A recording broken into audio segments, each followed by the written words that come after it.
আসসালামু রহমতুল্লাহ। 10 নং বোর্ডে আমাদের আরো একজন ভাই ভাইবা দিয়ে এসেছেন, তো আমরা ওনার থেকে ওনার ভাইবা অভিজ্ঞতাটা শুনবো ইনশাআল্লাহ। আসসালামু আলাইকুম রহমতুল্লাহ। আমি মোহাম্মদ মমিনুল ইসলাম, কুমিল্লা থেকে আসছি। আমার বোর্ড ছিল 10 নম্বর বোর্ডে, সকাল 9:30টায়। আমি 4 নম্বরে ছিলাম।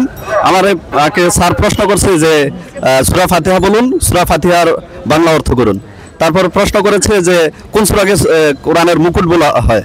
তা আমি বললাম, তারপরে বলছে যে কোরআনের পরে সবচাইতে বিশুদ্ধ কিতাব কি? আমি বললাম যে সহিহুল বুখারী। তারপরে আমাকে প্রশ্ন করলো যে কোরআনের মধ্যে সবচাইতে ফজিলতপূর্ণ আয়াত কোনটি?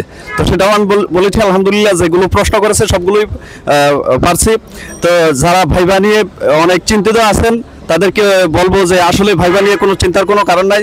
স্যাররা খুব আন্তরিক এবং খুব সহজ প্রশ্ন করে। আর আরেকটা বিষয় হচ্ছে, কিছু কিছু বোর্ডে কোনো হুজুরই নাই, স্যাররা নেই, ভাইবা নেই। তো স্যাররা তো আর আরবি সম্পর্কে জানে না, আরবি দ্বিতীয় পত্র সম্পর্কে জানে না, তারা খুঁটিনাটি বিষয়গুলো প্রশ্ন করে না।